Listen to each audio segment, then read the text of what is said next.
il aime le code.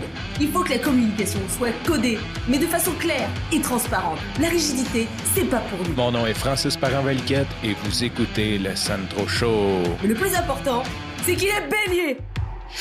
Dans l'épisode d'hier, j'ai annoncé le retour du Sandro Show. J'ai parlé un peu de mes réflexions des 6 derniers mois. Et aujourd'hui, j'ai envie de te parler du diable qui est dans les détails. Ça fait un petit bout, je réfléchis quand même, Sandro Show, est-ce que je le refais, est-ce que je le refais pas? Bien sûr, l'idée de relancer le Sandro Show, surtout que j'aimerais, je promets pas une quotidienne, mais quasiment. Je me donne la permission, ce que je me donnais pas avant, que supposons qu'un samedi, je rentre tard, j'ai pas d'épisode pour le lendemain, qu'une fois de temps en temps, j'en saute un, même si théoriquement, c'est pas super pour l'auditoire. Je vais tout faire pour pas que ça arrive, mais je vais me donner la permission. Je vais m'enlever ce stress-là. On pourra faire le bilan dans quelques semaines, quelques mois. Donc, si jamais il y a quelque chose qui m'empêche, j'ai trop de friction, ça reste un hobby, ça reste du journaling.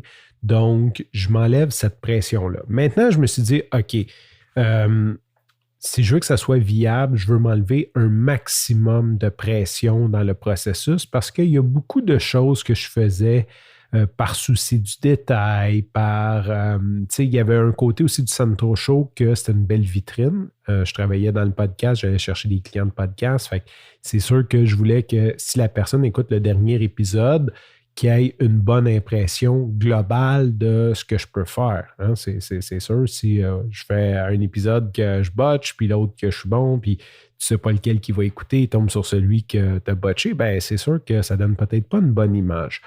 Maintenant que c'est pas mal clair que je ne retournerai pas dans la production de podcasts à temps plein, que ça, c'est pas mal mis de côté, et que je veux faire le Sandro Show, je veux me concentrer sur le contenu et non sur le contenant, ce que j'accordais beaucoup d'importance avant. J'en accorde encore beaucoup. Je pense que c'est important d'avoir un certain souci de ton auditeur, de réécouter ça, que ça soit agréable. Cela dit, je passais énormément de temps à réécouter l'épisode. Ça peut avoir de l'air nono, là, mais un épisode de 10 minutes, faire le montage peut me prendre 3 fois le temps facile juste sur le montage parce que je le réécoutais au complet. Je faisais des coupures. Des fois, il y avait des petits ajustements, un petit pop de trop, un petit mouth click, un petit que j'aimais pas, que je coupais une respiration trop longue, une respiration trop forte.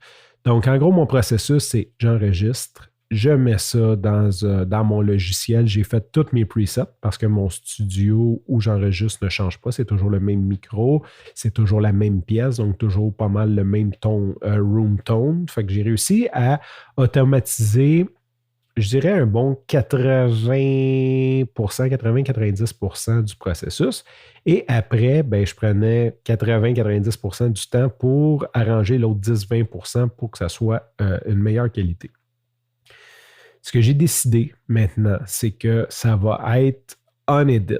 Je ne vais pas faire de coupure. Puis peut-être tu l'as entendu hier que le rythme est peut-être différent. Il y a beaucoup de choses que j'ai laissées, des petites choses peut-être qu'avant j'aurais corrigées, coupées, qui maintenant je vais laisser. Parce que l'important, c'est que je me concentre sur venir te parler, faire le podcast.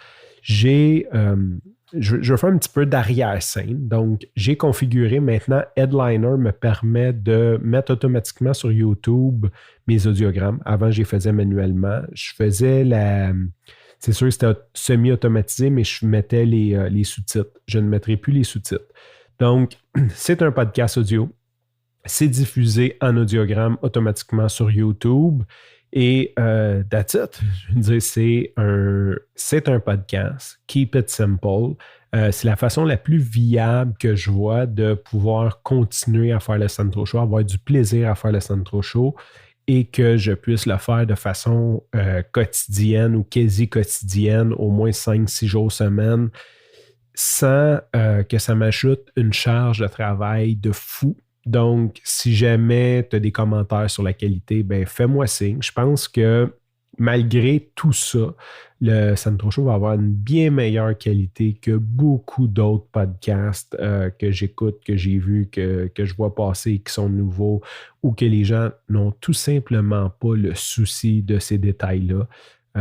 Ça va rester bon. Je pense que le contenu va rester bon, tout va rester bon, mais je vais dépolir un peu tout ce qui était un petit peu souci du détail. Comme un de mes amis m'a dit, le diable est dans les détails. Sur ce, je te remercie pour ton écoute. Je te dis à demain et bye bye.